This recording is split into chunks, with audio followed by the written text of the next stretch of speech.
Hello folks, and welcome to Friday's Hi-Fi News, etc. And what have we got for you this time around? Well, as ever, we have Hi-Fi News. In a second, I will give you a trivia question, and if you're a David Bowie fan, hang tight.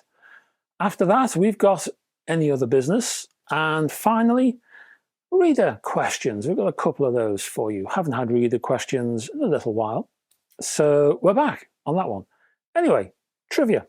And for this week's trivia, we have a change of theme. Last time around, we were looking at history. Well, this time I think we need to look at language, and German in particular.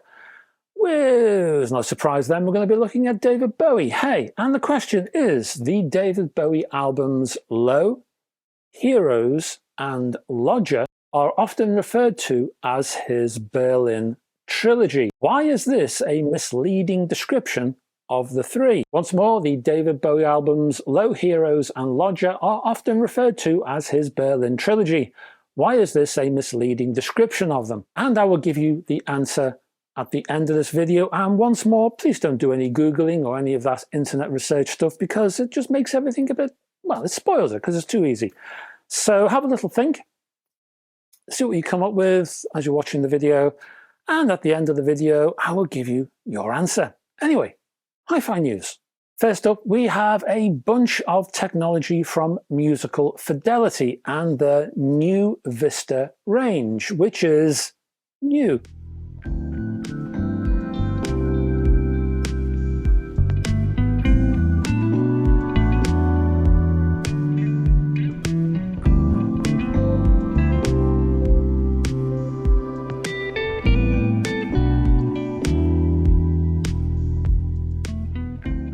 Now, this new re-engineered nu-vista range features separate preamplifiers and power amplifiers. So let's cut to the chase in terms of prices here. We're talking about the nu-vista Pre, P-R-E, big bold letters, preamplifier, and that costs a whopping £20,499. Then there is the PAS, the PAS, the stereo power amplifier at £21,999, and the PAM monoblock amplifiers at £20,499 each. The nu-vista preamplifier is a fully balanced Class A preamp that combines fully discrete circuitry with musical Fidelity's nu-vista valve stage and a separate power supply in a matching chassis.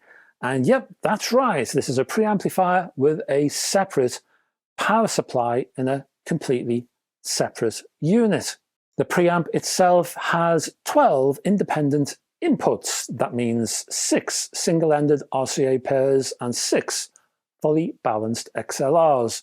There's also a +6 dB gain boost button, which remembers which inputs need that feature. So you can modify it for each input. The PAS is a 300 watt Class A stereo power amplifier that also combines fully discrete circuitry, also has that nu-vista valve stage, and also a separate power supply in a matching chassis. The amplifier power stage features 5 high-power, thermally compensated output devices per channel.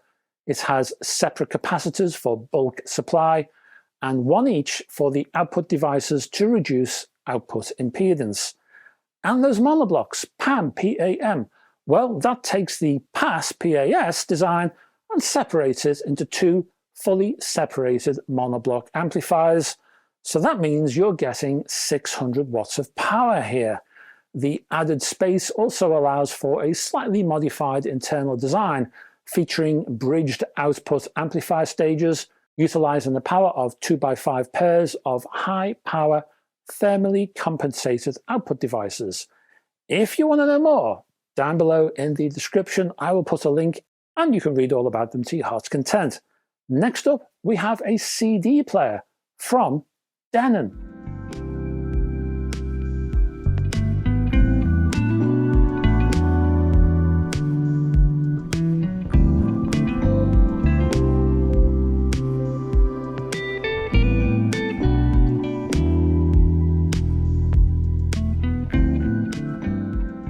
The Denon DCD 1700NE is a new CD player which supports obviously CD but also SA-CD, and it incorporates Denon's own AL32 Processing Plus system.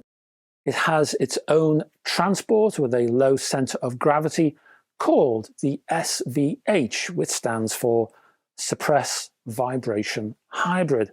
Now, apart from the CDs and those SA-CDs I mentioned, the Denon also supports DSD, which can be burned onto a DVD disc.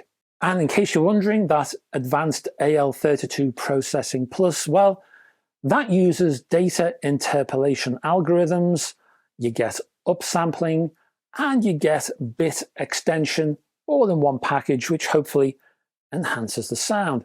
What I did find interesting was the DAC chip that's used inside this brand new CD player, because the DAC chip is not an ESS, as an awful lot of digital technology has these days. What the Denon uses is a Texas Instruments DAC, specifically the PCM 1795.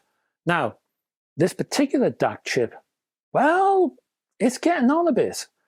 But you know what, that's fine by me. This one was released back in 2009, and back then it included new filters to help it support 32-bit data.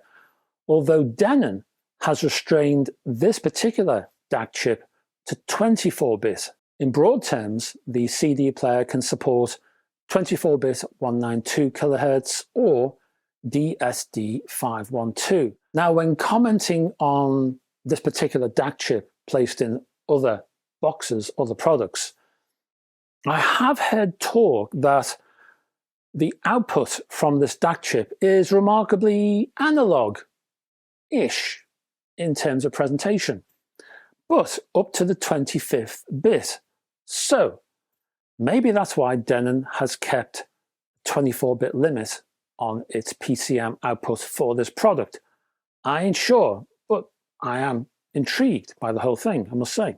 On a more general note, this CD player also includes a pure direct mode to produce a, well, purer sound. But in general terms, Denon has also kept the signal paths short here, meaning interference between circuits and left and right channels is reduced. Anyway, prices. I've got three for you in terms of pounds. We're looking at £1,299 or $1,499 or €1,499. As ever, link below. That's the news, a little bit truncated because I want to talk about any other business.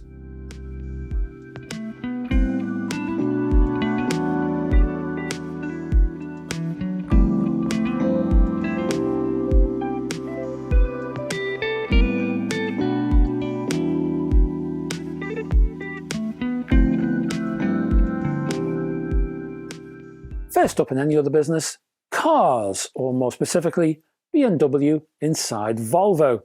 Yes, you can now find BMW speakers in Volvo cars, particularly BMW's Continuum technology can be found inside a whole range of new Volvos, well, specifically behind stainless steel grills. I'll give you some specs on this one while playing a BMW video. I'll talk over it because I'm not sure if the music is copyright. It probably is, and I don't want YouTube to shout at me because I'm a sensitive soul. So I'll skip the music.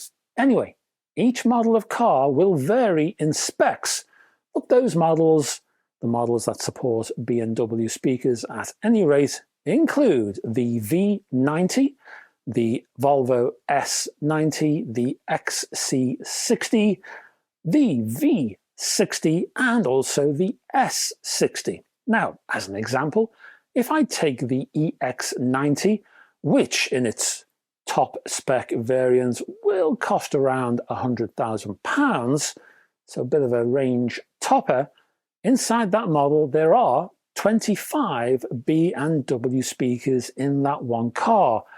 There's also a 28-channel amplifier, and that is pushing out 1,610 watts. In effect, what you get inside that one car, well, you'll get 5 25mm Nautilus double dome tweeters, 5 80mm continuum mid-range speakers, 2 100mm continuum mid-range speakers, 4 40mm aluminium headrest speakers, 4 40mm aluminium 3D speakers. You also get 4 170mm woofers and 1 250mm subwoofer. There are also 4 sound modes, including studio, individual stage, concert hall, and multi-band equalizer. Sound processing includes Dolby Atmos, virtual venues, DRAC unison, and vehicle noise compensation. Oh, and let's not forget quantum logic immersion. How can I forget that? Next up, we're looking at the ISE 2023 show. Now, I'm used to popping over to visit this or that hi-fi show, but there are other technology shows out there, and sometimes they feature brands that we might associate in the hi-fi sphere. Take Meridian as one example of that, because they recently appeared at the Integrated Systems Europe 2023 show. This is not really a hi-fi show per se. It's aimed rather more at the AV system and for people who want connected homes and to integrate technology into their homes and then control it through central panels or panels in each room, that kind of thing. Anyway, Meridian, they were there and they were showcasing their flagship DSP 8000XE loudspeaker in volcanic red. Is there such a colour as volcanic red? I suppose there is now, hey.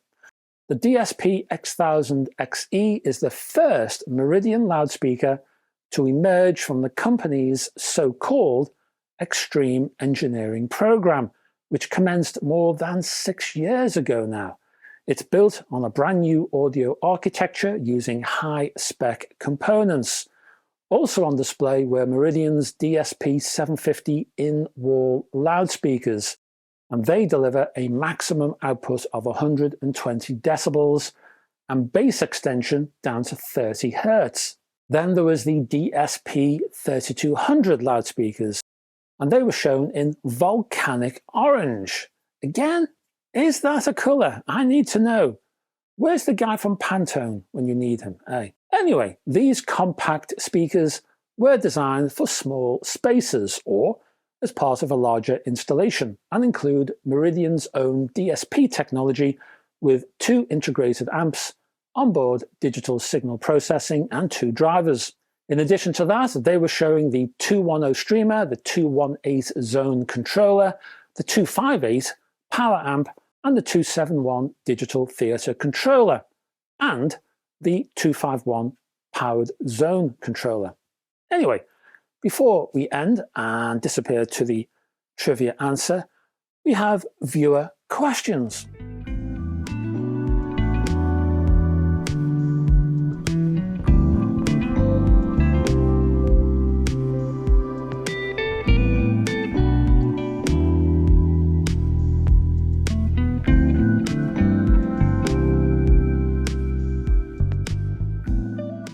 First up, we have a question from a gentleman by the name of C.J. Ballard, which sounds disturbingly close to the author J.G. Ballard, if that great author hadn't left us 3 years ago. But no matter. Let's talk about the high-rise ultrasonic cleaner, the Audio Desk Pro. And a big hello to you, CJ.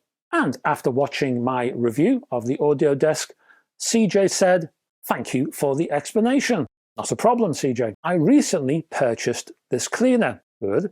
And as someone who is not too technically adept, well, that makes 2 of us, I've had to read the manual a few times thus far. Having had your unit and experiences, is there anything you would recommend being aware of, wary of, or particularly careful about when using it? Any feedback would be much appreciated. Well, CJ, the audio desk is pretty much a plug and play machine, so not really in operational terms. However, remember to clean the rollers, which you'll find inside the little bath area, and be careful to reinsert them, because each roller is sort of keyed. It only goes in one way, sort of clicks in one way. Reinserting the rollers can be a bit finicky, so take your time, take it slow. Don't forget to wash the filter sponge that's found slotted into the top of the machine. Plus, after a while, I don't know, depends on use really and how dusty your room is, replace the filter that sits on the outside of the chassis, outside of the built-in fan. Finally, I do recommend not using the included liquid that comes with the audio desk. Instead, and I will say this shamelessly, use my system. And I'll put a link below that will take you to my website, and it gives you the full rundown of the system itself. That includes adding surfactant and glycol directly to the surface of the record before you pop it into the audio desk. And it also means filling the internal bath with a mixture of distilled water and 7% alcohol, no higher. The guide on the end of that link fully explains the whys and the wherefores, so have a breeze through that. If you have any questions once you've had a look, get back to me, and I'm here. Finally, talk to the audio consultants. The audio consultants are the official distributors for this machine. The machine itself is made in Germany, but the audio consultants, they're the official UK distributors. They're really good for replacement parts, and I'll put a link down below for that company. You will also find guidance on the lifespan of each and every part, so you'll have a rough idea when you need to replace each and every bit. They also sell an acrylic dust cover which sits over the top, and you can buy that for £75. Next question. Next up, we're looking at upgrades for the Project Evo turntable via a question from Mick Cresswell. Hello, Mick. And Mick says, only just seen this. Where have you been, Mick? It's the talk of the town, don't you know? Great video. Checks in the post, Mick. Although you can't really say that these days, can you? PayPal is currently transferring your funds. It doesn't have the same ring to it. Anyway, Mick continues, I have a debut carbon, the Evo, I'm guessing, and already have the acrylic platter. However, what would be the order you would recommend in modifying? What would be first and the order? That would help a lot. Many thanks and keep up the good work. Well, thank you very much, Mick. And when you're talking about the order of mods and upgrading and all that, the first upgrade, most people, I would guess, well, they would scream cartridge, and I would scream back phono amp. So an item not even in the review in that particular video. Hey, a phono amplifier is as much a part of a turntable as a cartridge. So in my advice, sort that first. After that, well, let's look at the plinth, shall we? In terms of the plinth and the platter, well, their job is to act as a stable support system for the arm and the cartridge. You won't get the best from the arm and the cartridge unless you have sorted that support system. So, for example, if your platter and your plinth is chock full of vibration, then you're not going to get the best from your arm or your cartridge, and there really is no point in upgrading either of them because they're going to be swamped with the vibration from the plinth and the platter. So you need to sort the plinth and the platter first. Now, you say you already have the platter sorted, Mick. You've got the acrylic, yeah? Okay. Next stage for you, I would say go for the sub-platter, right underneath the acrylic. I think it's the, I'm talking from memory now, the aluminium. Is that what I talked about in the video? I think there's an aluminium sub-platter upgrade. Get that next. And as you have an acrylic platter, you don't need to worry about a mat. It doesn't really need one. After that, well, look at isolating the plinth. Again, think of removing the vibration from the plinth. Vibration is good in a plinth. Vibration is good for the platter, but too much, it can create high frequency noise. It can start to veil subtle detail. It's all about balance. You don't want too much. So you don't want too little, you don't want too much. Just, you know, you want that Goldilocks thing, just in the middle, just right. Anyway, that's what you need to look at. Then look at the power supply upgrade. So focus first on the support system. That will mean you're getting the best, once all that's sorted, you're getting the best from the arm and the cartridge. And when all that's done, and you're looking for more upgrades, go for your cartridge. And that's it, folks. Before we go, let's talk about an answer to the trivia question. And to remind you, the David Bowie albums Low, Heroes, and Lodger are often referred to as his Berlin trilogy. Why is this description misleading? And the answer is, they were not all made in Berlin. Although Bowie was a resident of Berlin in the mid-70s at the time he made these records, and they were widely praised for their bleak chic, Low was actually recorded in France, and most of Lodger was done in Switzerland.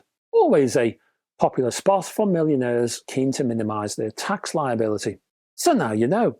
Anyway, thank you very much for staying to the end of this video, and I will be back next time round with a review of some sort. What are we going to give you?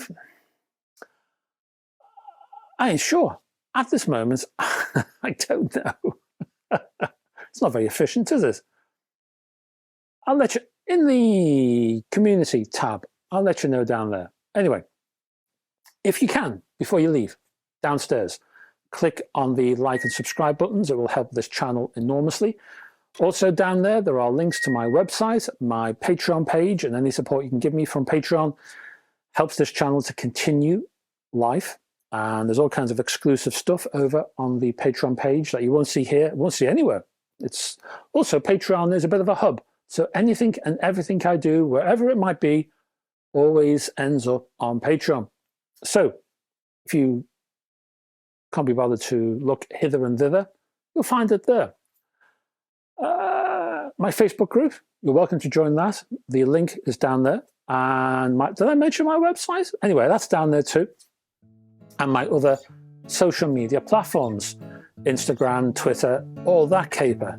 Anyway, I'll be back, as I say, next Sunday for a review. And I would love to have your company, otherwise I'd be terribly upset. So please join me for that. Until that time, folks, bye-bye for now.